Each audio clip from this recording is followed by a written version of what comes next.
Shalom, bien-aimés du Seigneur,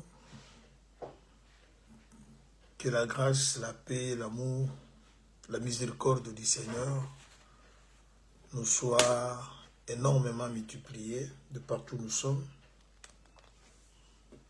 Nous sommes dans la joie de vous retrouver encore à travers ces directs. Nous bénissons l'Éternel Dieu qui a permis à ce que ces moments nous soient accordés.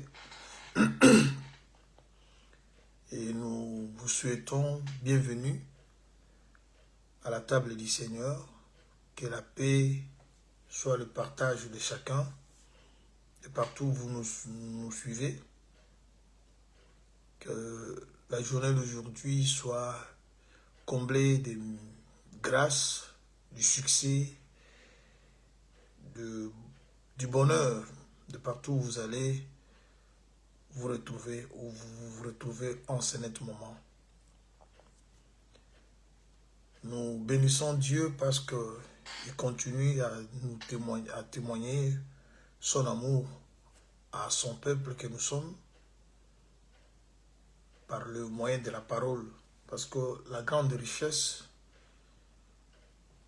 ou la meilleure des richesses que Dieu nous donne, c'est sa parole. Parce que cette parole, c'est elle qui nous a créés, c'est elle qui nous fait vivre, c'est elle qui nous bénit, c'est elle qui nous donne tout ce que nous avons. Et c'est elle qui va nous amener au ciel, vivre avec le Seigneur. Et voilà pourquoi nous nous accrochons à cette parole, car notre salut en dépend. Alors, bien-aimés, nous sommes dans un thème.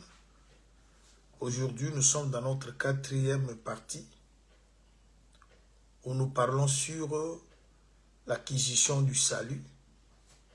Nous avons 2 écritures qui nous servent de référence.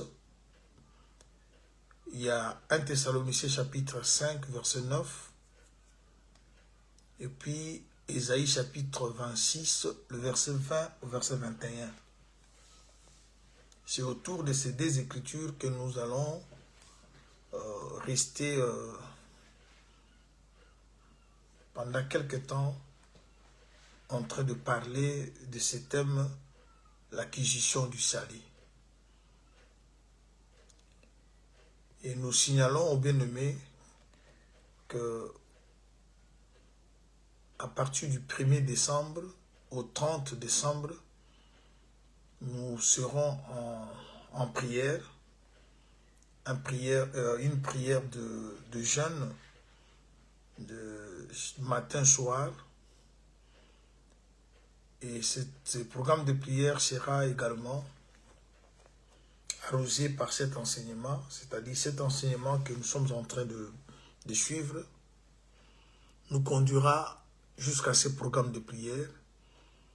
Et nous espérons terminer cette année dans ce programme de prière. Et le Seigneur ne manquera pas de se glorifier. Et je vois, c'est un programme que nous vous donnons déjà pour que vous puissiez déjà vous préparer par rapport à ce programme qui va commencer le 1er décembre au 30 décembre. Alors, chers bien-aimés, là nous sommes en train de parler sur l'acquisition du salut, nous avons deux écritures de référence, 1 Thessaloniciens 5, 9, et puis Ésaïe chapitre 26, le verset 20 au verset 21. Alors déjà, nous avons commencé à décortiquer notre thème, à aller lentement et sûrement dans la profondeur. Mais ce qu'on doit retenir de tout ce qu'on a déjà dit, nous parlons que le salut englobe tout ce que Dieu peut faire à son peuple. Lorsque vous entendez mot salut, dans le mot salut, il y a la vie éternelle, il y a la bénédiction spirituelle, il y a aussi la bénédiction matérielle. Parce que dans le salut, on trouve la rédemption, le pardon du péché, on trouve la consolation, la restauration, le rétablissement, la délivrance, l'épanouissement, le succès, et tout ça, nous le trouvons dans le salut. Le salut n'est pas simplement quitter la terre pour le ciel, mais le salut, c'est l'ensemble de tout ce que Dieu accorde à son peuple pour son bien-être, et dans l'esprit, et dans le physique. Alors, dans ce que nous venons de donner comme écriture, j'aimerais vite reprendre ces deux écritures, parce qu'aujourd'hui nous avons le sous-thème qu'on avait commencé déjà à aborder sur que la lumière soit et la lumière fut. Mais aujourd'hui nous allons parler de ces sous-thèmes partie B, c'est-à-dire on continue avec ces sous-thèmes, mais nous allons encore approfondir, ajouter d'autres éléments qu'on n'a pas pu présenter dans la séance précédente. Alors, l'Écriture nous dit ceci. Je suis dans 1 Thessaloniciens 5, 9. Car Dieu ne nous a pas destinés à la colère, mais à la possession du salut par notre Seigneur Jésus-Christ. Ça, c'est bien clarifié. Tu veux le salut, mais le salut passe par le Seigneur Jésus-Christ. Il faut d'abord accepter ce Seigneur. Il faut lui donner de la place dans ta vie. Et c'est par lui que le salut peut être accordé. C'est-à-dire qu'on ne saura pas parler du salut sans le Seigneur Jésus-Christ. C'est bien clarifié. Et on va expliquer pourquoi Seigneur Jésus-Christ. On va donner beaucoup de détails là-dessus. Alors, une autre écriture, c'était celle d'Ésaïe, chapitre 26, le verset 20 au 21. Je vais également reprendre cette écriture parce que c'est autour de ces deux écritures que nous allons essayer par la grâce du Seigneur approfondir notre connaissance. Alors, il est écrit ceci dans ce livre d'Ésaïe 26, le verset 20. Va, mon peuple, entre dans ta chambre et ferme la porte derrière toi, cache-toi pour quelques instants jusqu'à ce que la colère soit passée. C'est-à-dire, il y a un temps où la colère va se manifester, mais Dieu ne veut pas que son peuple soit touché par la colère. Il va prendre son peuple, il va le garder quelque part en donnant l'ordre, il dit au peuple, va, entre dans ta chambre. Il faut d'abord que tu puisses avoir aussi la chambre.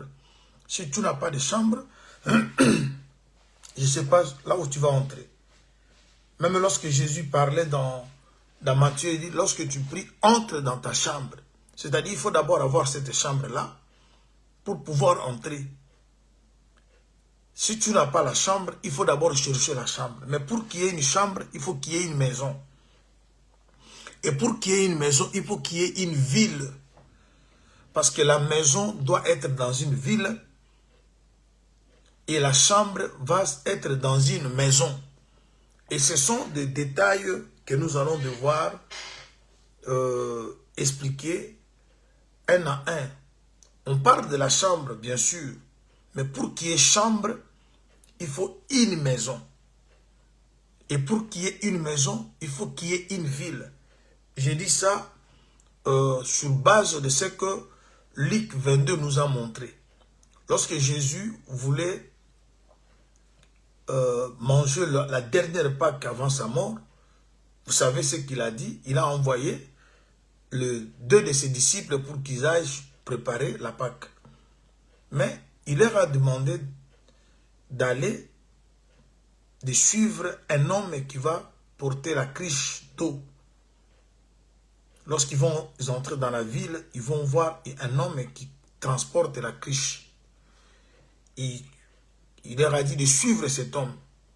Lorsque cet homme entrera dans une maison, et dans cette maison, vous allez demander au maître de la maison de vous présenter la chambre. Et je vous avais promis que on va expliquer ces mouvements-là, ces gestes-là. D'abord, il faut voir la ville. Dans la ville, il y a l'homme qui transporte la cruche d'eau. On doit suivre cet homme. Cet homme va entrer dans une maison. On entre aussi dans cette maison.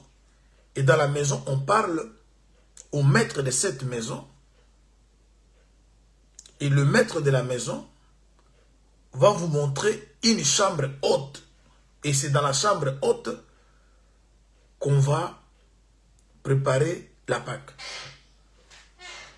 Alors, aujourd'hui, nous voulons expliquer encore ce qu'on avait déjà commencé à expliquer par rapport au livre de Genèse. Chers bien-aimés, lorsque nous avons lu le livre de Genèse chapitre 1er, du 1er au 5e verset, parce que notre démarche d'aujourd'hui, c'est juste pour faire comprendre aux enfants de Dieu que dans l'eau, sur laquelle se posait le ténèbre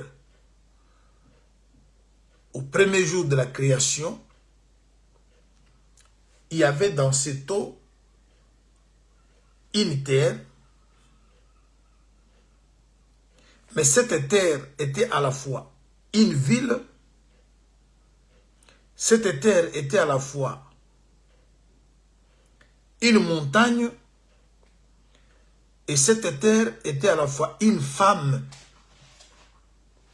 Je parlais de trois choses dans la terre qui était dans l'eau. C'est-à-dire, lorsqu'on parle de la terre informe et vide, étant dans l'eau, l'eau couverte de ténèbres, il faut savoir que cette terre était aussi une ville,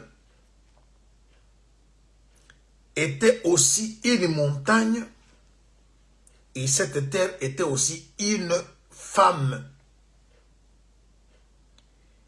Alors, la démarche, c'est quoi?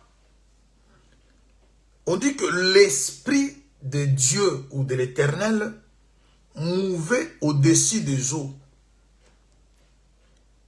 Ensuite, Dieu va dire que la lumière soit, et la lumière fut.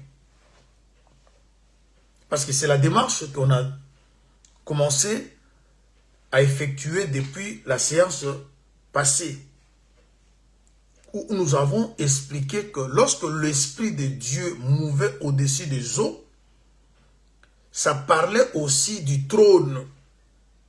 Ça parlait aussi de la période avant la venue du Seigneur. Parce que nous avons expliqué, avant que les salis soient manifestes, les salis devaient d'abord être promis. Nous avons marché dans les Écritures où on a vu comment les salis étaient promis. Dans Ésaïe 63, lorsqu'on parle sur l'homme de Bosra, on a vu que le salut a été d'abord promis. Ensuite, le salut a été manifesté. Parce que je vous ai promis que nous allons, dans cet enseignement, expliquer le salut dans 3 dimensions. Le salut donné ou accordé, le salut conservé et le salut accompli. C'est-à-dire, le salut c'est tout un processus. Il est d'abord accordé et tout celui qui a reçu le salut doit le conserver. Et le salut conservé maintenant va devenir un salut accompli.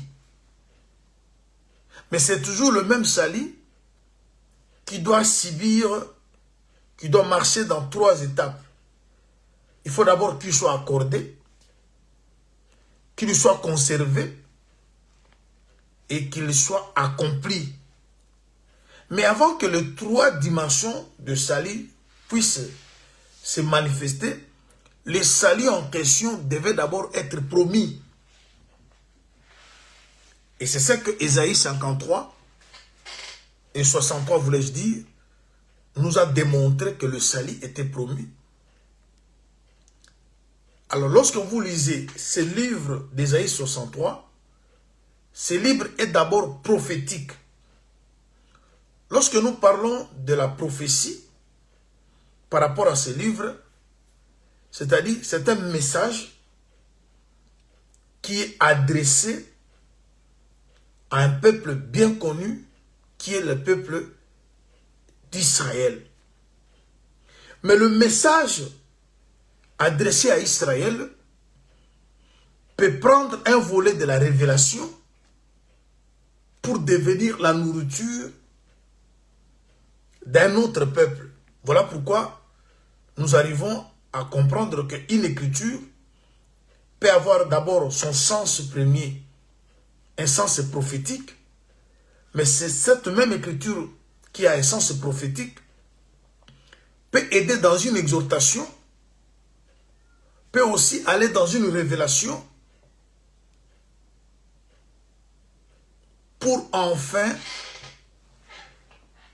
consoler, exhorter, corriger, convaincre, comme le frère Paul l'a bien dit dans sa lettre à Timothée, 2 Timothée, au chapitre 3e, le verset 16, il dit, toute écriture, vous voyez, est inspirée de Dieu, utile pour corriger, instruire, convaincre. Vous voyez, une seule écriture peut prendre plusieurs sens, mais sans perdre son premier sens, qui est le sens prophétique.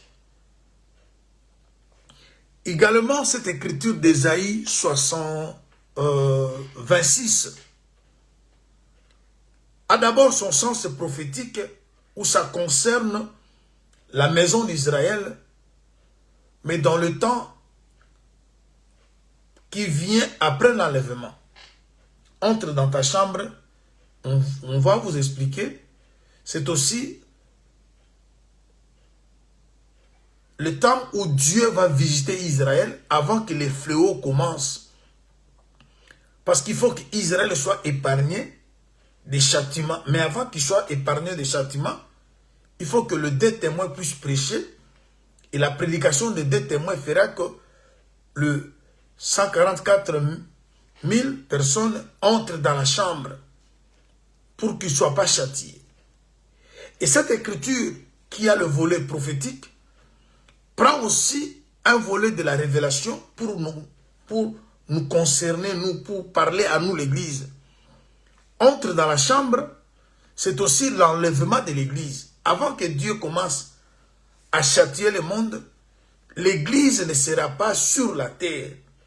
Dieu va prendre l'Église, va nous garder dans sa chambre, quelque part, et c'est ça aussi l'enlèvement. L'enlèvement, c'est aussi la manière de Dieu de nous épargner de tout ce qui va se passer sur cette terre. Parce que nous ne sommes pas destinés à ça. Il faut qu'il nous prenne et nous placer quelque part. Vous voyez, il y a le volet prophétique, il y a le volet de la révélation, il y a aussi le volet évangélique. C'est-à-dire, cette écriture peut parler aussi de ta vie présente. Dieu voulant t'épargner de tout ce qui est difficulté,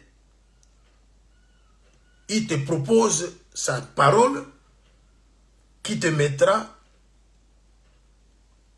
à la protection, à l'abri contre tout ce qui est la colère, tout ce qui est la peste, tout ce qui est le moment dur. C'est-à-dire l'écriture qui quitte le sens prophétique, le sens de la révélation, mais il prend aussi un sens évangélique, c'est-à-dire pour ta vie présente, Dieu peut te sécuriser contre la mort physique, contre la pauvreté physique, contre les échecs physiques qui constituent aussi la colère, vous comprenez? Et c'est comme ça que les choses se passent. Alors, restez toujours connectés tout au long de cet enseignement parce que il y aura beaucoup de choses que le Seigneur va pouvoir nous apporter à travers cet enseignement. Et comme j'avais dit tantôt, le Seigneur ne souhaite pas ton échec. Lorsqu'on est dans un volet évangélique, Dieu ne souhaite jamais l'échec de quelqu'un. Dieu ne souhaite jamais la mort de quelqu'un. Dieu ne souhaite jamais te voir souffrir. Bien que dans la prophétie, il y a des personnes qui sont appelées à souffrir, ça c'est la prophétie. Mais dans l'évangélisation, tout celui qui croit au Seigneur est appelé à vivre une vie meilleure, une vie bénie, parce que le Seigneur, il est la consolation, il est la joie, il est tout ce que vous connaissez. Alors, chers bien-aimés, je rentre rapidement de ce que nous étions en train de parler. Alors, Dieu devait promettre le salut. C'est ainsi que je vous ai ramené. Je vous ai ramené à la création. Parce que, chers bien-aimés, le 7 jours là que vous voyez, que nous disons le 7 jours ou le jour de la création, ces jours ont résumé tout ce que la Bible pouvait parler, tout ce que les humains pouvaient vivre sur cette terre, tout ce qui pouvait exister, Dieu l'a déjà réalisé pendant la création de ce monde. Dans le 7 jours là, tous les enseignements que nous enseignons ont été déjà enseignés d'une manière ou d'une autre. Il suffit simplement que le Seigneur t'ouvre les yeux pour que tu voyes comment dans la création, il y a la portion de chaque enseignement, il y a la portion de chaque prophétie, il y a la portion de chaque événement, il y a la portion de chaque vie. Et voilà pourquoi je vous amène d'abord au premier jour de la création. Et ces premiers jours, on le trouve dans du 1er au 5e verset. Et qu'est-ce que nous remarquons? Dans cette écriture, nous avons vu l'Esprit de Dieu se mouver au-dessus des eaux. Et ensuite, au verset 3, Dieu va parler. Et lorsque Dieu parle, la première parole qui sort de la bouche de Dieu, c'est Dieu manifeste un désir, le souhait de la présence de la lumière. Il dit que la lumière soit. Et ensuite, le verset continue, il dit la lumière fut. C'est là où je vous explique que lorsque Dieu parlait que la lumière soit, c'était en ce moment-là que une promesse était en train d'être faite. Et cette promesse, c'était laquelle? La venue de la lumière. Parce que jusque-là, la lumière ne s'était pas encore manifestée. Mais Dieu voulait que la lumière se manifeste. Mais du moins, l'Esprit de Dieu était déjà en train de mouver au-dessus des eaux. Et lorsque nous sommes rentrés dans les Écritures, on a compris que parler de l'Esprit de Dieu, c'est parler de Dieu, c'est parler de la parole. Or, Jean 4, 24 nous montre que Dieu est esprit. Jean 6, 63 nous dit également que la parole est esprit. Parce que Jésus a dit, les paroles que je vous ai dites sont esprit et vie. J'aimerais que vous puissiez voir un peu cette harmonie qui existe dans les Écritures. Dieu est esprit. La parole est esprit. Et lorsque vous arrivez maintenant dans Jean 1, on nous montre qu'au commencement était la parole. La parole était avec Dieu. Et la parole était Dieu. Ce qui veut dire simplement, si Dieu est esprit, et la parole aussi est esprit, ce qui veut dire que au commencement, c'était l'esprit. Et ce qui est esprit est invisible. Tout le temps de la Sainte Alliance, Dieu était invisible. Maintenant, quand Dieu parle que la lumière soit, c'est-à-dire le Dieu invisible va devenir visible parce que la lumière,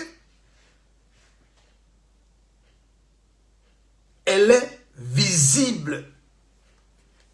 C'est ainsi que nous avons vu, lorsque Jésus est venu dans le monde, lui qui est l'image de... Je prends une écriture rapidement. Je suis dans je suis dans Colossiens, chapitre 1. Colossiens, voilà, je suis dans le livre des Colossiens. Le verset 15. Le Fils est l'image du Dieu invisible. Le premier-né de toute la création. C'est-à-dire, Jésus, il est l'image de Dieu invisible. Alors, l'Esprit, il est invisible. La parole, elle est invisible. L'Esprit, c'est Dieu. La parole, c'est l'Esprit. On comprend maintenant que l'Esprit qui mouvait au-dessus des eaux, c'est Dieu au ciel. Alors, Dieu au ciel doit parler. Et dans le parler de Dieu,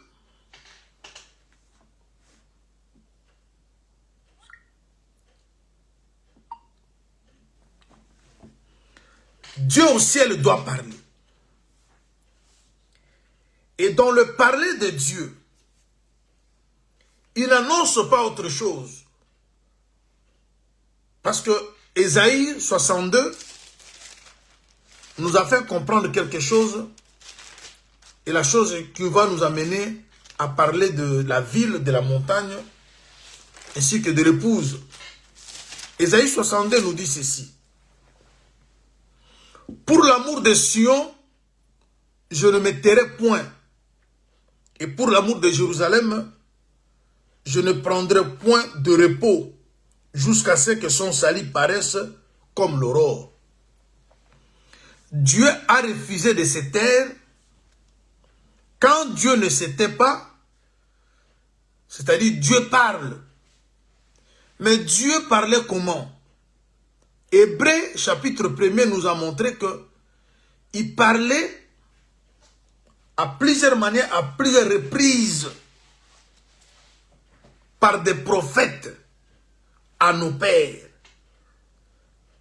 C'est-à-dire, le premier parlait de Dieu, il parlait par les prophètes, et maintenant il nous parle par le Fils. Et quand Dieu parlait par les prophètes ne disaient pas autre chose, ils annonçaient que la venue du Fils. Parce que Jésus a dit, dans le rouleau du livre, il est question de moi. Vous sondez les Écritures, vous croyez avoir en elles la vie, mais vous ne voulez pas venir à moi car les Écritures ont parlé de moi. C'est-à-dire, tous les temps que Dieu parlait par les prophètes, il disait simplement que la lumière soit.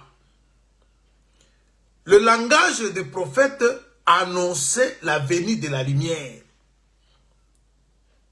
La venue, Moïse a dit, il vous suscitera un prophète comme moi. Et c'est ce prophète qui répondra à votre demande, la demande que vous avez introduite auprès du Seigneur à Horeb. Vous voyez? C'est-à-dire tous les prophètes ont annoncé la venue. C'est-à-dire quand Dieu parle à la création, que la lumière soit, c'est le parler des prophètes. Cette déclaration-là, c'est tout un sacerdoce et c'est toute une alliance. C'est toute une période où Dieu parlait par le prophète, annonçait la venue de la lumière. C'est là que nous voyons le salut être promis. Et quand Jésus maintenant est venu, Siméon a confirmé que le Jésus que Marie a enfanté, l'enfant né, fils donné, qu'on avait amené dans le temple à l'âge de 8 jours, était lui le salut que l'humanité attendait. Était lui la lumière. Vous voyez? Je prends ce que Luc a dit, parce que nous voulons rapidement prendre un autre volet où nous allons faire sortir la ville, la montagne, ainsi que la femme dans l'eau. Luc nous dit ceci. Au chapitre 2, je crois les versets 30-31. Siméon, il va dire ceci. Car mes yeux ont vu ton salut, le salut que tu as préparé devant tout le peuple. Cette salut, et plutôt ce salut, est aussi la lumière pour éclairer les nations et la gloire d'Israël, ton peuple. Ici, lui qui nous fait savoir que Jésus était lui le salut. Jésus était lui la lumière qui devait éclairer les nations. Alors la question que nous nous sommes posée, c'est celle de savoir les nations qui devaient être éclairées, où se retrouvait telle.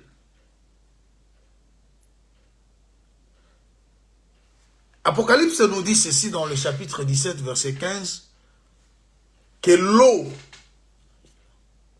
parle de foule, des nations, de peuples, ainsi que des langues.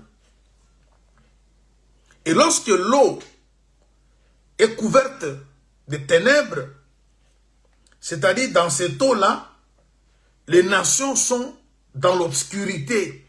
Parce que l'eau représente le monde et les nations sont dans le monde. Voilà pourquoi Jésus-Christ devait venir dans le monde. Jean l'a expliqué. La lumière est venue et les gens ont préféré le ténèbre. Tout ça commençait par dans Genèse. Alors maintenant, il va se passer quelque chose. Lorsque Ésaïe, dans le livre chapitre 62, parle aussi de la promesse concernant le salut, lisez cette écriture du premier verset au 4e. Ésaïe nous soulève deux choses. Il parle même de trois choses. Je vais relire cette écriture et vous verrez les trois choses que Ésaïe nous a fait sortir dans cette prophétie. Pour l'amour de Sion, je ne me tairai point. Sion, c'est une montagne. Dieu cherche la délivrance de Sion. Et où se trouve Sion? Il dit pour l'amour qu'il a pour Sion, l'oblige à parler.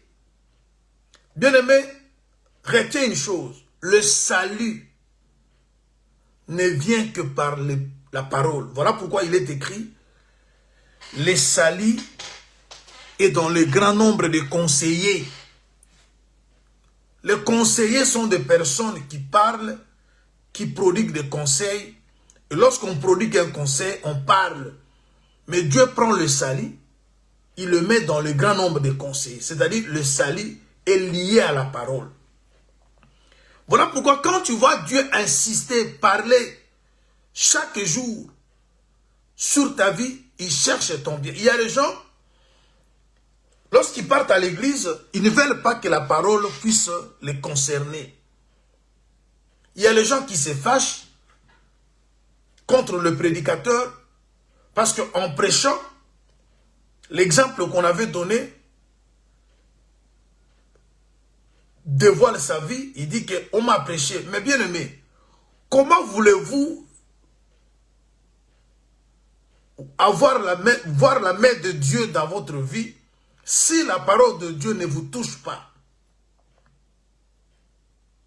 Comment voulez-vous bénéficier de la grâce de Dieu, mais sans que la parole de Dieu vous concerne? C'est ça aussi un autre problème. Alors, quand Dieu parle, c'est parce qu'il t'aime. C'est parce que Dieu t'aime, c'est pour cela. Laisse-moi vous faire voir encore que l'esprit, mais Dieu chérit l'esprit qu'il a. À cause de l'amour que Dieu a vis-à-vis de toi, il est obligé de te réprimander, de te parler, de t'exhorter, de te reprocher, de te censurer. Nous avons une situation qui des fois, je suis dans le chapitre 4 de Jacques, au verset 5. Croyez-vous que l'Écriture parle en vain? Mais c'est avec jalousie que Dieu chérit l'esprit qu'il a fait habiter en nous.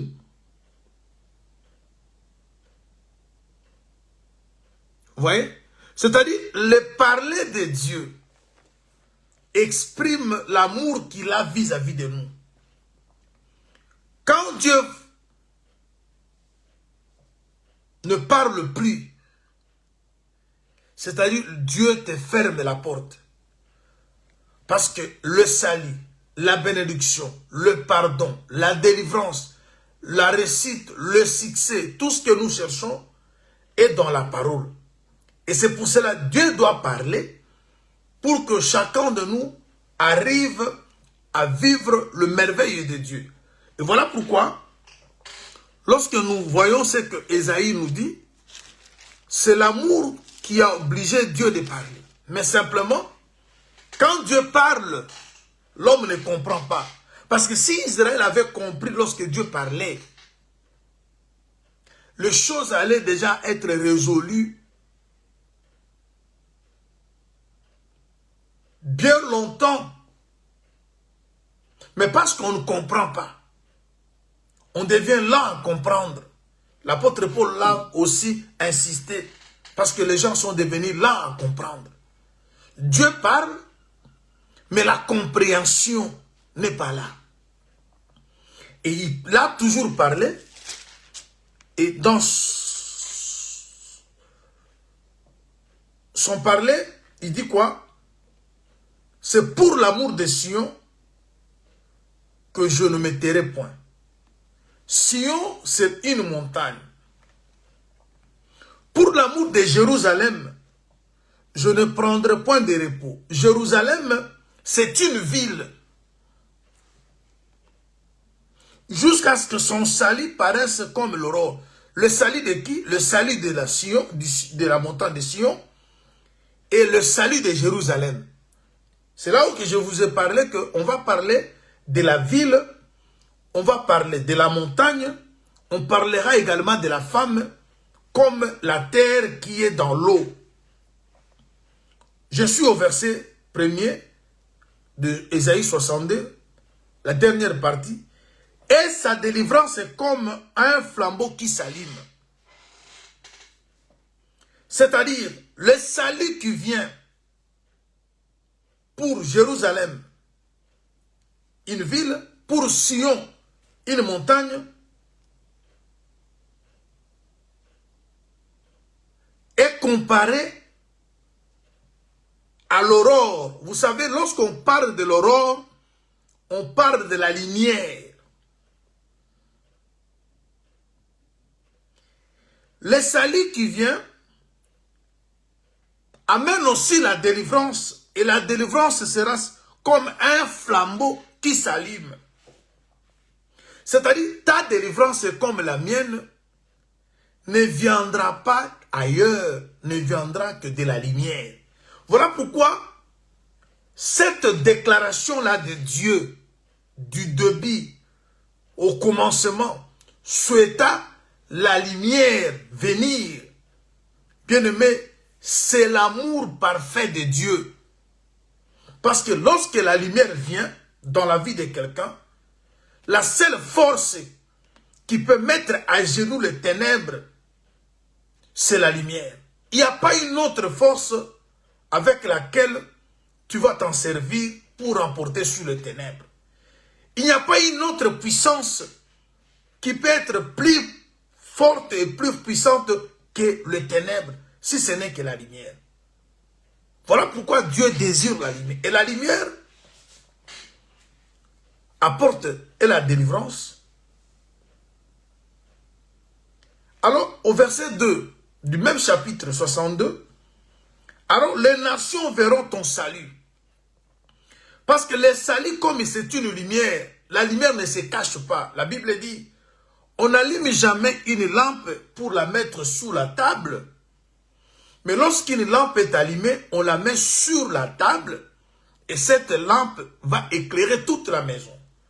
C'est-à-dire, la visitation de Dieu dans la vie de quelqu'un ne peut jamais se cacher. Quand Dieu visite quelqu'un, on sent la présence de Dieu. Si c'est une visitation spirituelle, on saura voir que dans cette personne vit la spiritualité. Si la visitation est matérielle, on saura aussi la voir. Les gens qui sont tout autour de toi, les gens qui te combattent, les gens qui te font du mal, verront ton salut. Parce que le salut, comme je vous ai dit, c'est l'ensemble de tout ce que Dieu fait du bien à son peuple. Et quand Dieu te visite, ça ne va pas se cacher. Alors les nations verront ton salut et tous les rois ta gloire. Et l'on t'appellera d'un nom nouveau que la bouche de l'Éternel déterminera. Vous voyez, le salut apporte aussi une nouvelle identité. Le salut t'apporte un nouveau nom. Ce n'est pas ce que les gens disent de toi, mais le nom que la bouche de l'Éternel va déterminer. Ce qui veut dire que tout ce que les gens disent à ton sujet, il ne faut pas se confier à ça. Aussi longtemps que ton Dieu n'a rien encore dit. Parce que lorsque Dieu dira quelque chose pour toi, ça sera différent de ce que les gens disent de toi. Les gens t'ont toujours condamné. Vous savez, bien aimé, on amène une femme surprise en flagrant délit d'adultère. Cette femme a été condamnée de toute la population.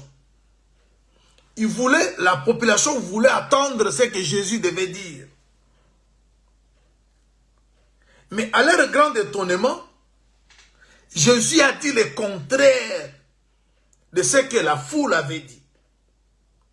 Jésus n'a pas condamné, mais Jésus par contre a sauvé.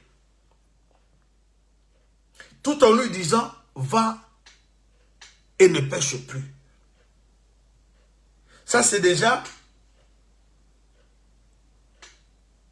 un élément de la conservation du salut.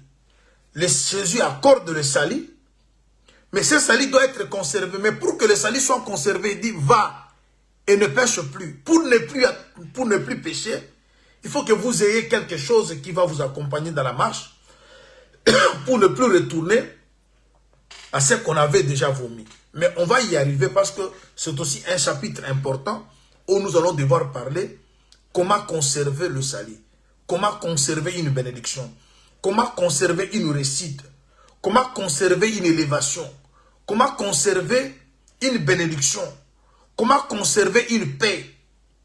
Dieu accorde la paix, mais beaucoup ne savent pas conserver la paix que Dieu leur a donnée. Dieu accorde la tranquillité, la bénédiction, mais des fois on ne sait pas parce que la richesse, par moment, prend des vols, des ailes comme un oiseau. Mais si on ne sait pas, il y a des gens que Dieu a déjà bénis, mais ils n'ont pas pu conserver la bénédiction que Dieu leur a donnée. Parce que dans le salut, il y a tout ça. Dieu bénit. Mais après quelque temps, la personne bénie ne voit plus la bénédiction. Dieu délivre, mais on ne sait pas garder, conserver la délivrance. Et Jésus a pardonné cette femme. Jésus a sauvé cette femme. Et le salut accordé à cette femme devait être conservé. Il dit, va et ne pêche plus. C'est-à-dire, Dieu l'a mené maintenant, lui disait d'entrer dans une autre étape, l'étape de la conservation. Comme je vous ai promis, on aura un chapitre où on parlera de tout ça. Mais supportez qu'on finisse avec cette démarche que nous sommes en train d'effectuer, parce que nous voulons faire sortir 3 choses dans l'eau: la montagne, la ville, ainsi que la femme. Le verset 2 se termine avec cette déclaration: l'on t'appellera d'un nom nouveau que la bouche de l'Éternel déterminera. Tu seras une couronne, là je suis au verset 4, au verset 3, une couronne éclatante dans la main de l'Éternel, un turban royal dans la main de ton Dieu. Et on ne te nommera plus délaissé. Et ne nommera plus ta terre désolation. Mais on t'appellera mon plaisir en elle. Et l'on appellera ta terre épouse, car l'Éternel met son plaisir en toi, et la terre aura un époux. dans la prophétie d'Ésaïe 62, nous trouvons trois choses dans cette prophétie. Il y a Sion qui doit être délivré.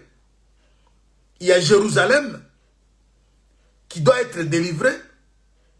Et il y a une femme qui doit avoir un époux. Parce qu'une femme, lorsque elle trouve un époux, c'est sa délivrance.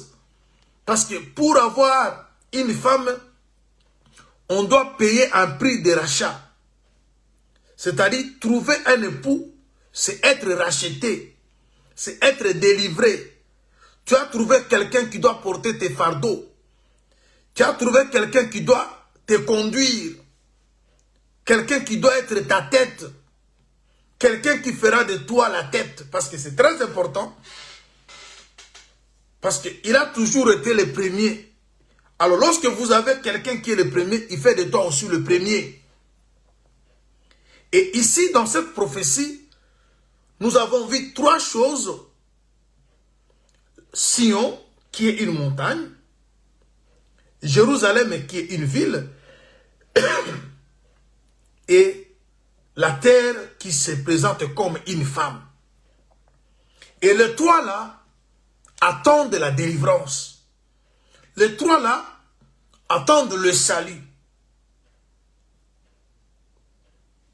Alors, regardez ce bien-aimé. Et le salut qui va se manifester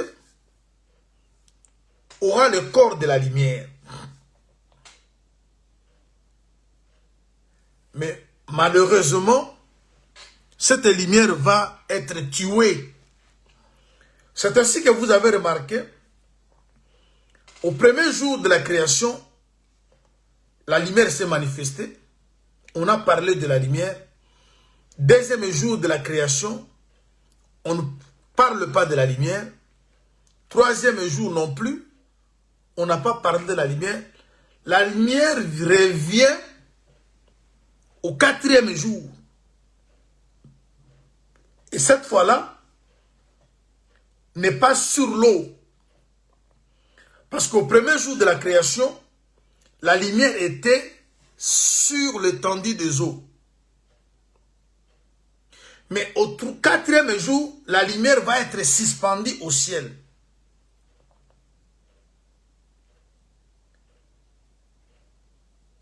Je prends deux écritures qui vont nous aider à pouvoir voir quelque chose ici. Je prends d'abord Proverbe. Parce qu'ici, je suis en train d'expliquer que Jésus étant lumière, il était déjà tué le premier jour de la création. Mais pour qu'il soit tué, il devait venir dans le monde. Parce que lorsqu'il était esprit mouvé au-dessus des eaux, on ne pouvait pas le tuer parce que l'esprit ne meurt point. Mais lorsque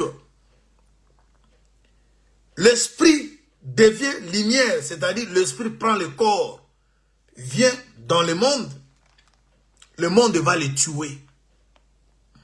Et c'est ainsi que la lumière du premier jour a été tuée. Je prends d'abord une écriture. Je suis dans Proverbe. Nous sommes dans le livre de Proverbes au chapitre 8. Le verset 26-27. Lorsqu'il disposa le cieux, j'étais là, lorsqu'il traça un cercle à la surface de l'abîme. C'est-à-dire le cercle était tracé à la surface des eaux. Le cercle tracé à la surface des eaux, c'est quoi? Je prends encore un autre témoin. Job, au chapitre 26. Job 26, le verset 10.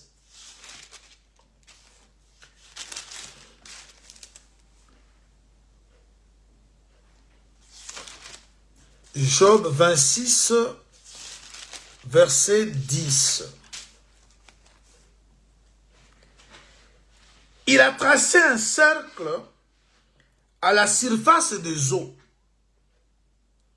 comme limite entre la lumière et les ténèbres. Les Écritures se complètent pour donner une précision, un éclairage, une lumière au bien-aimé du Seigneur. Avec Proverbe, on parle de l'abîme, mais sur l'abîme, un cercle est tracé. L'abîme parle aussi des eaux.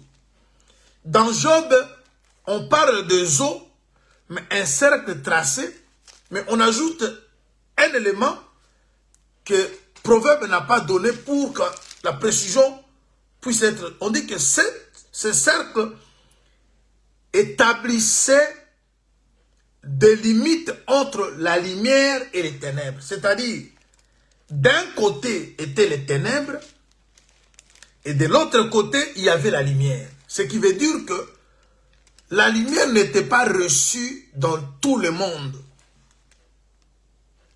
Le monde entier n'a pas reçu la lumière. Il n'y a qu'un groupe de gens. Un groupe de gens, c'est ce groupe qui a reçu la lumière, c'est lequel, voilà ce que Jean nous dit. Je suis dans Jean chapitre 1. Jean au chapitre 1er.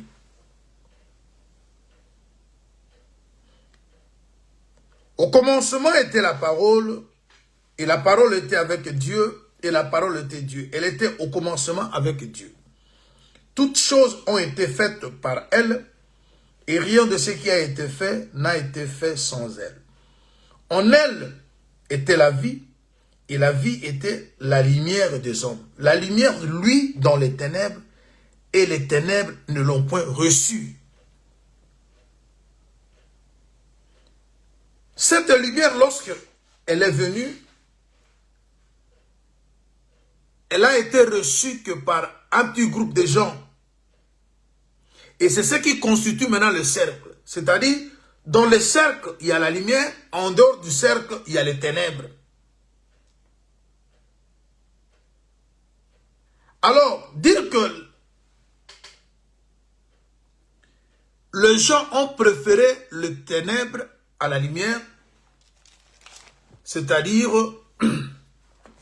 vous savez, lorsqu'on pose la question à la foule, qui voulez-vous que je libère? On dit, voulez-vous que je libère Jésus, appelé Christ, ou Barabbas? La foule a crié qu'on libère Barabbas, mais qu'on crucifie Jésus, appelé le Christ. Vous voyez? Déjà là, ça explique que on rejette la lumière qui est Jésus, on préfère le ténèbre, parce que les œuvres que faisait Barabbas, c'est les œuvres des ténèbres. Un voleur, un bandit, un brigand. Barabbas, c'est l'image de ténèbres. Parce qu'il y a beaucoup d'explications autour de Barabbas. Barabbas explique aussi, nous qui avons pris la place du Seigneur, devenir justes, et Jésus prend notre place, devient péché. Ça, c'est un volet. Où nous sommes libérés, Jésus est condamné à notre place. Mais Barabbas explique aussi les ténèbres qui est préféré, ou qui sont préférés à la place de la lumière qui est rejetée. Alors, parce que la lumière, c'est Jésus, d'après ses déclarations dans Jean 8, comme dans Jean 9, il s'est présenté comme la lumière du monde. Et lorsque vous prenez celui qui est la lumière du monde, vous le crucifiez, C'est-à-dire, vous ne voulez pas la lumière. Alors,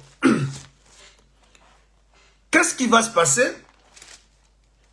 Le cercle maintenant est tracé sur la surface des eaux.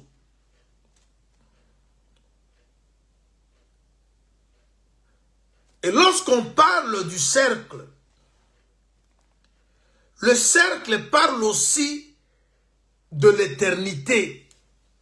Parce que lorsque vous avez un cercle, vous ne saurez pas voir le commencement, vous ne saurez pas non plus voir la fin. Parce que lorsque vous avez un cercle, c'est-à-dire c'est la continuité. Ce qui veut dire que le Fils de Dieu qui était venu, il était lui le Père éternel. L'éternité nous est parvenue par le Fils. Parce que c'est lui le Père éternel d'après Ésaïe. Un fils nous est né, un enfant nous est né, un fils nous est donné. Et ce fils sera appelé admirable, Père, conseiller, Père éternel. Alors le cercle là, qui est tracé sur les eaux, c'est tout un homme. Et au sein de cet homme, je prends une écriture. Je prends Ésaïe chapitre 40. Ésaïe 40. Le verset 22. Ésaïe 40, verset 22 nous dit ceci. Celui qui est assis au-dessus du cercle de la terre et celui qui est assis, et ceux qui l'habitent sont comme des sauterelles. C'est-à-dire, il y a quelqu'un qui est assis au-dessus du cercle de la terre. Sur la terre, il y a un cercle. Et dans ce cercle, il y a un peuple. Le peuple qui vit dans le cercle, c'est nous qui constituons l'Église. Parce que l'Église, c'est l'ensemble des rachetés, c'est l'ensemble des pardonnés, c'est l'ensemble des délivrés, c'est l'ensemble des justifiés, c'est l'ensemble des saints. Mais il y a quelqu'un qui est assis au-dessus de ce cercle. Parce que nous avons pour tête Jésus-Christ, celui qui coordonne tout. Et nous sommes dans le cercle comme les personnes qu'il a rachetées. Voilà pourquoi notre vie doit se passer dans le cercle. Parce que c'est dans le cercle qu'il y a la lumière. La lumière n'est pas partout. Vous savez, bien aimé dans le Seigneur, l'Église a son adresse. Dans ce monde ici, il n'y a pas deux personnes, il n'y en a plus trois. Il n'y a qu'une seule personne qui est ou qui a la connaissance de Dieu. Et la personne en question, c'est l'Église. Voilà pourquoi il a été dit que la terre sera remplie de la connaissance. La terre qui va être remplie de la connaissance, c'est l'Église. Lorsque Ésaïe parle de la connaissance qui va être donnée à la terre, cette terre qui doit être remplie de la connaissance n'est pas autre chose que l'Église. Parce que il est signalé que les dominations, les autorités connaissent par nous l'Église, le mystère, la sagesse variée de Dieu. C'est nous l'Église qui avons la sagesse variée de Dieu. Voilà pourquoi nous sommes le cercle sur la terre. Et en dehors du cercle, il y a les ténèbres. Et dans le cercle, il y a la lumière. Voilà pourquoi le cercle qui a été tracé, d'après Job, sur l'étendue des eaux, c'était pour créer des limites. Bien aimé, un enfant de Dieu ne peut pas se permettre de tout. Un enfant de Dieu ne fait pas tout, ne va pas non plus partout. Tout nous est permis, mais tout n'est pas utile. L'enfant de Dieu doit faire ce qui est en harmonie avec la parole. Oh, la parole, c'est la lumière. Il est écrit, ta parole est une lampe à mes pieds et une lumière sur mon sentier. C'est-à-dire, un enfant de Dieu, sa vie doit tourner autour de l'enseignement. Voilà pourquoi l'apôtre Paul dira qu'on ne puisse pas aller au-delà de ce qui est écrit. Alors, il y a un cercle qui est tracé, et dans le cercle, il y a des gens qui habitent le cercle. Maintenant, vous qui êtes dans le cercle, vous avez quelqu'un au-dessus de vous, au-dessus du cercle, ce n'est que le Seigneur. L'Église appartient au Seigneur Jésus-Christ. C'est lui le chef, c'est lui la tête. Et nous nous sommes conduits par lui qui est au-dessus. Alors maintenant, lorsque le cercle est tracé sur le eau, c'était le Père éternel.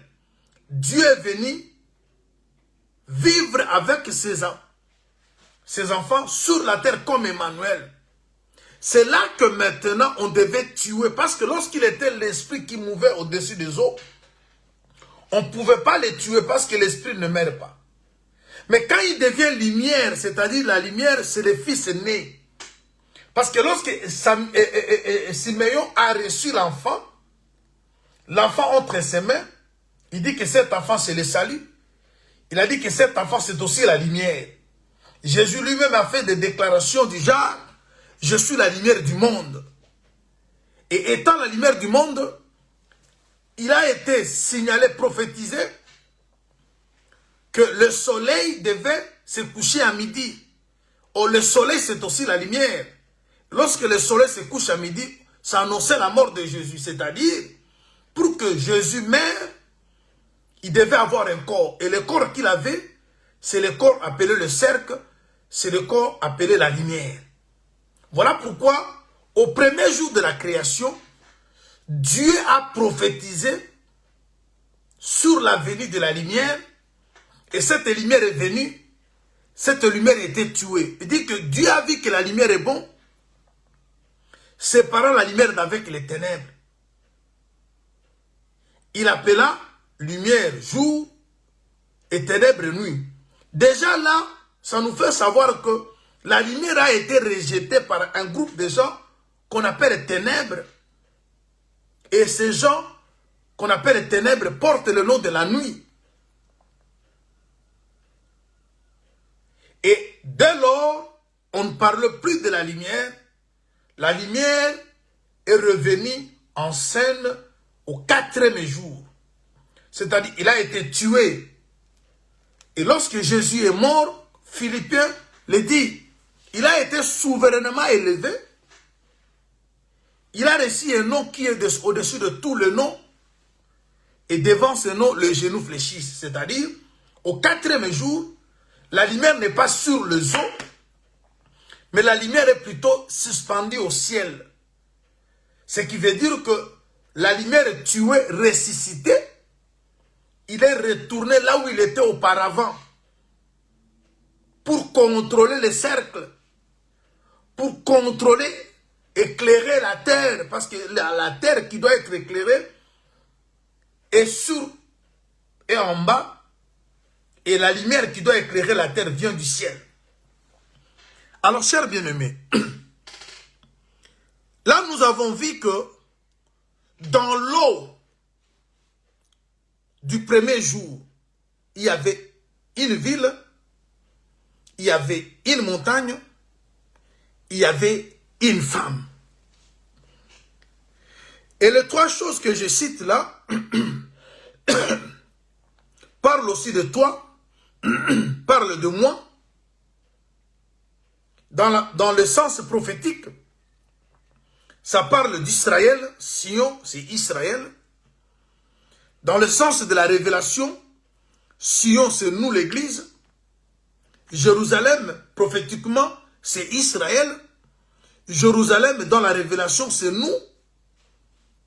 La terre, prophétiquement, l'épouse, prophétiquement, c'est Israël. Mais dans la révélation, c'est nous. C'est pour dire que les trois choses en question parlent de ta vie. Remarque ce que le frère Salomon nous parle dans Ecclésiaste au chapitre 9, le verset 14 au verset 15. Ecclésiaste dit ceci. Une petite ville, il y avait une petite ville avec peu de gens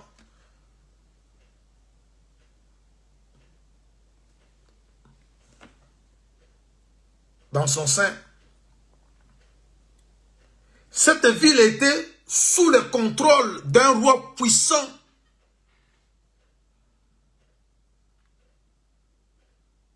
Mais pour la délivrance de cette ville,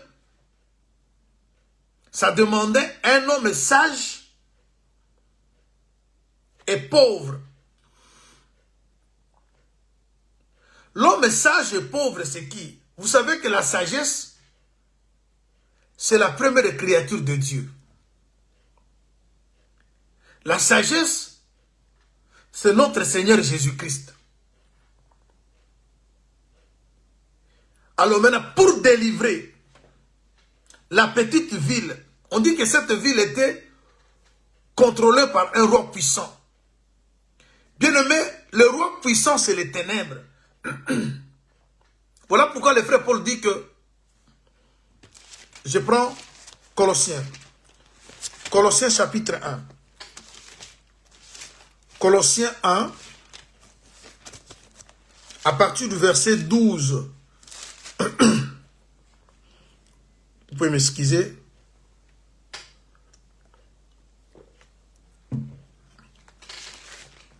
Colossiens chapitre 1, verset 12.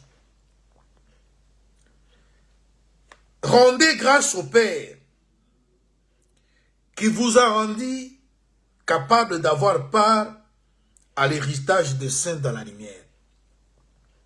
Vous voyez? Les saints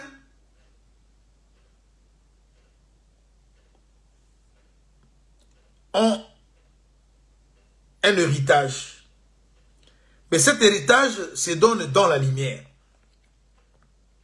Il nous a délivrés de la puissance des ténèbres et nous a transportés dans le royaume de son Fils bien-aimé, en qui nous avons la rédemption et le pardon du péché. Bien-aimé, les ténèbres, c'est une puissance. Le roi puissant là, qui a dominé sur la petite ville, c'est les ténèbres.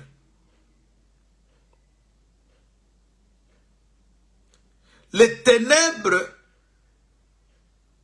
sont puissants.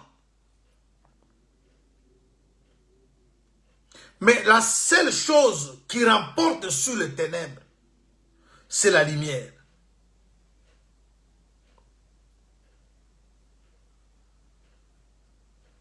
Alors, on dit que ce roi sage, la personne qui délivre la ville doit être sage et pauvre. Vous savez, bien aimé, la parole de Dieu dit ceci. Au chapitre 20 de Proverbes, le verset 13, il dit, n'aime pas le sommeil, tu deviendras pauvre. Nous avons deux choses. Des écritures, lorsqu'on n'a pas l'explication, ça paraît contradictoire. Mais c'est normal parce que lorsque l'enfant était entre les mains de Siméon, il avait dit que cet enfant sera un sujet de contradiction. Bien aimé, l'enseignement de Jésus aujourd'hui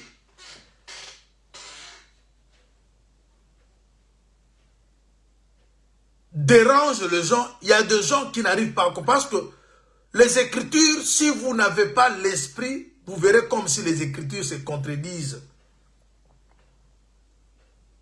La Bible dit ceci. Celui qui garde Israël, il ne dort pas non plus, il ne somnole.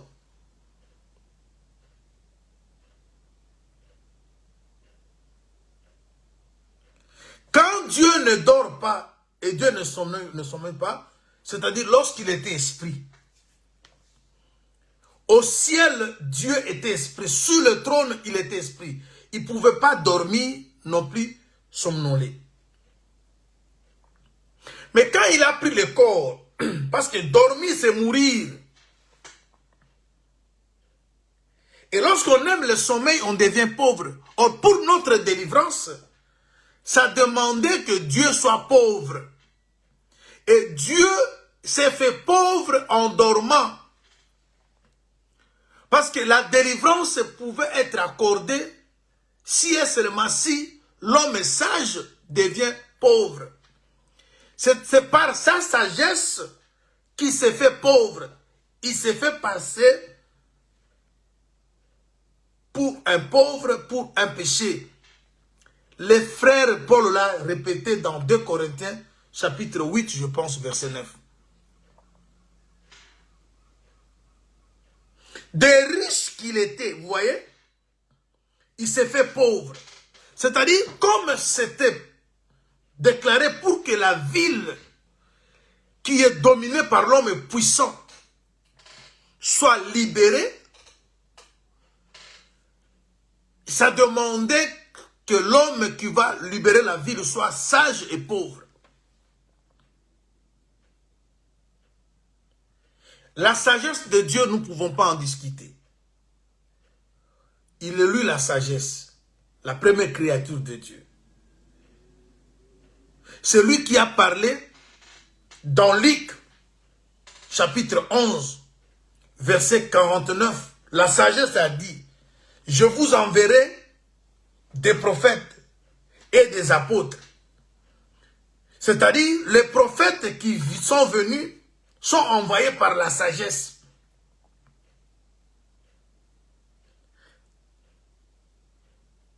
Voilà pourquoi Jean-Baptiste a dit, celui qui vient après moi m'a précédé, car il a vécu avant moi, et nous avons tous reçu de lui grâce sur grâce.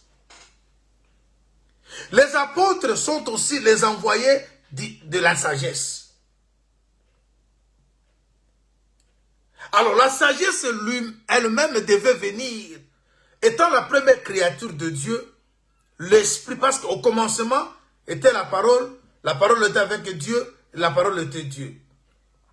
C'est lui l'esprit qui mouvait au-dessus des eaux, il devait maintenant lui-même venir habiter les eaux. Et il a habité les eaux comme le cercle tracé sur la surface des eaux. Et Jean a dit, nous avons contemplé, je me sais que le frère Jean dit, quand ce cercle est venu habiter les eaux, écoute ce que Jean dit. Je suis dans Jean chapitre 1. Jean chapitre 1.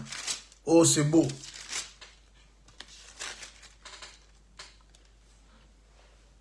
Nous sommes au verset 9. Cette lumière étant la véritable lumière qui, en venant dans le monde, éclaire tout homme. Elle était dans le monde. Et le monde a été fait par elle. Et le monde ne l'a point connue. Elle est venue chez le sien. Et les siens ne l'ont point reçu. Mais à tous ceux qui l'ont reçu, au cercle qu'il a reçu, à ceux qui croient en son nom, elle a donné le pouvoir de devenir enfants de Dieu, lesquels sont nés, non du sang, ni de la volonté de la chair, ni de la volonté de l'homme, mais de Dieu. Et la parole a été faite chair.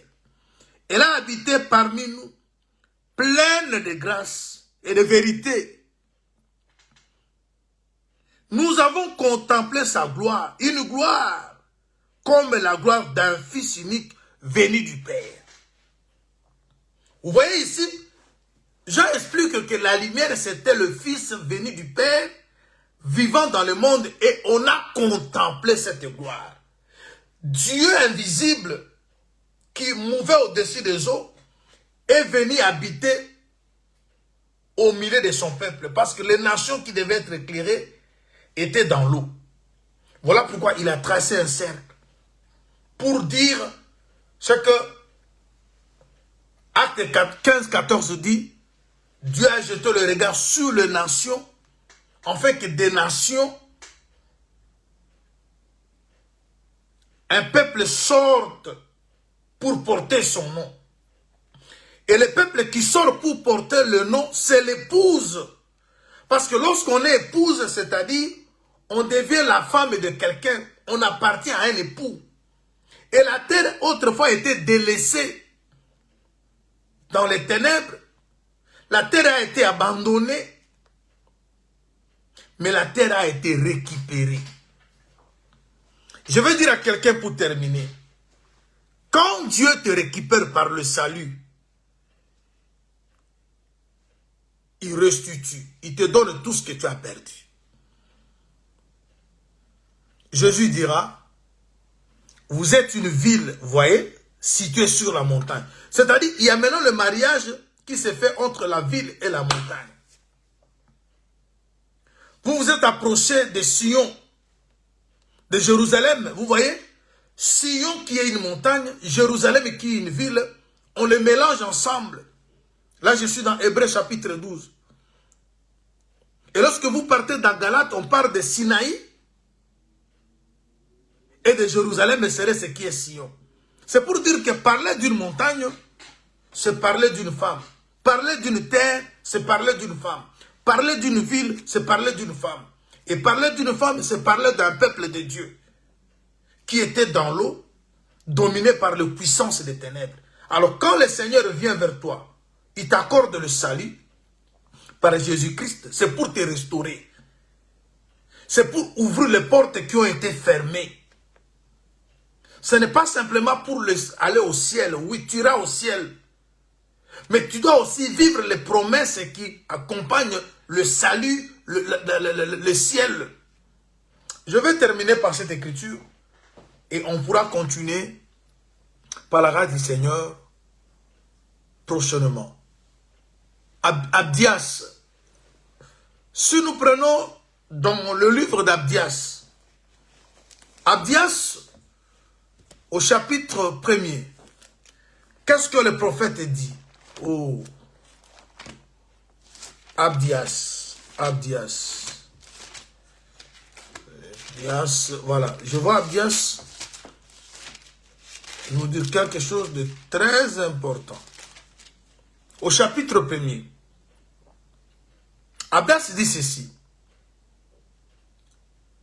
Je lis le verset 12.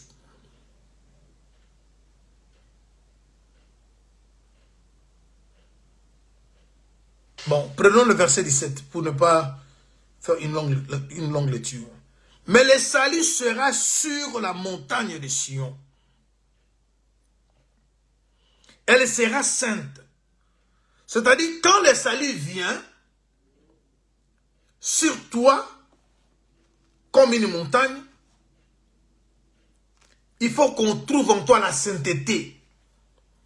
La montagne sera sainte.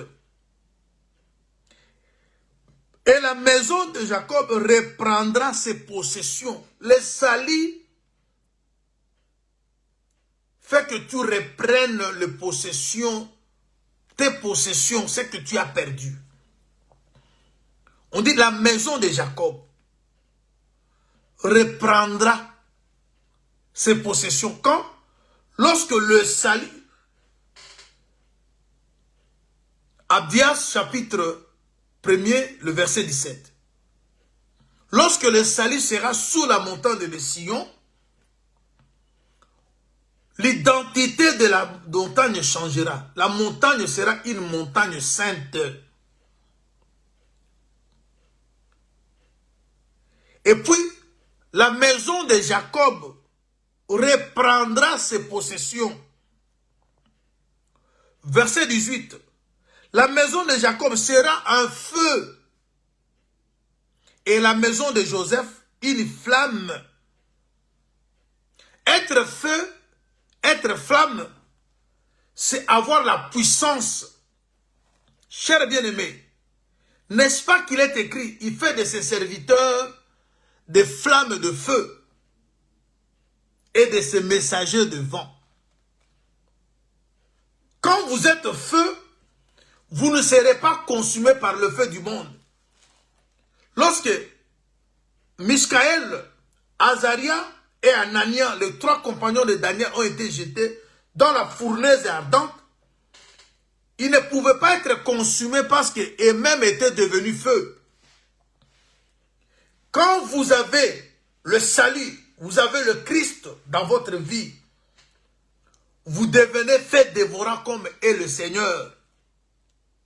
Vous ne serez pas vaincus. Vous posséderez la porte de vos ennemis. La maison d'Ésaü sera du chaume qu'elles allumeront et consumeront. Il ne restera rien de la maison d'Ésaü, car l'Éternel a parlé. Ésaü et Jacob expliquent 2 peuples, le peuple charnel et le peuple spirituel. Nous qui sommes spirituels, nous avons toujours de l'avantage sur les ténèbres. Ecclésiaste l'a dit, la lumière a de l'avantage sur les ténèbres. Le salut nous donne l'avantage de récupérer tout ce qu'on avait perdu. Et dans le spirituel et dans le physique. Et je vais vous laisser vous reposer. Vous savez, bien aimé, quand vous lisez Apocalypse, par exemple, chapitre 5, au verset 6, on nous parle qu'il y avait un agneau au milieu du trône, au milieu de 4 êtres vivants. Mais cet agneau avait 7 cornes et 7 yeux.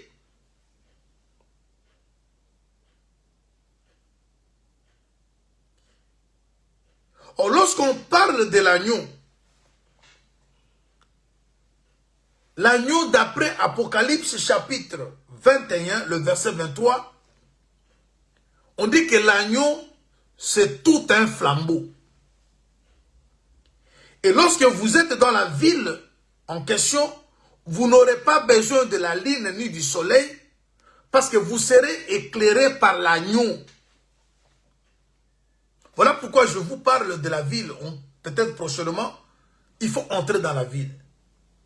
Mais lorsque vous êtes dans cette ville où l'agneau est clair, cet agneau, on nous décrit dans Apocalypse 5, 6, qu'il a 7 cornes et 7 yeux. Lorsqu'on parle de yeux, on parle de lampe, on parle de l'esprit, on parle de la lumière. Je veux m'arrêter ici. On va continuer prochainement. Alors, nous sommes arrivés au point de comprendre que au premier jour de la création, il y avait une ville dans l'eau, il y avait une montagne dans l'eau, et il y avait une femme dans l'eau. Mais c'est la lumière qui doit venir la faire sortir. Et la ville, et la montagne, et la femme. Et cette femme, c'est toi, c'est moi. Cette montagne, c'est toi, c'est moi. Cette ville, c'est toi, c'est moi. Évangéliquement par là, c'est nous tous. Prophétiquement parlant, c'est la maison d'Israël. Dans la révélation, c'est l'Église. Alors nous sommes les personnes destinées à l'acquisition du salut. Dieu n'aime pas ton malheur, aime te voir réussir. Voilà pourquoi il veut placer sur toi son salut, afin que tu récupères tes possessions. Que Dieu te bénisse, que cette journée te soit excellente, que l'amour du Seigneur t'accompagne, que tu vives le merveille. Bien-aimés, nous attendons l'enlèvement, mais nous sommes appelés aussi à vivre une bonne vie, où le mariage c'est facile, où la maternité ne pose pas problème, où les voyages ne pourront pas nous compliquer, où le travail va être là, on doit manger, on doit se vêtir, on doit s'acheter des choses nécessaires pour cette vie présente. C'est possible parce que le salut nous accorde tout ça. Parce que le salut amène la consolation. Soyez richement bénis. Que le salut entre dans votre maison comme il était entré dans la maison des Zachée. Que vous voyez la main de Dieu dans tout ce que vous entreprenez. Au nom de Jésus-Christ. Un bon dimanche à vous tous. Que la paix et la grâce du Seigneur vous accompagnent. On se retrouve prochainement pour l'autre partie. Soyez bénis au nom de Jésus-Christ.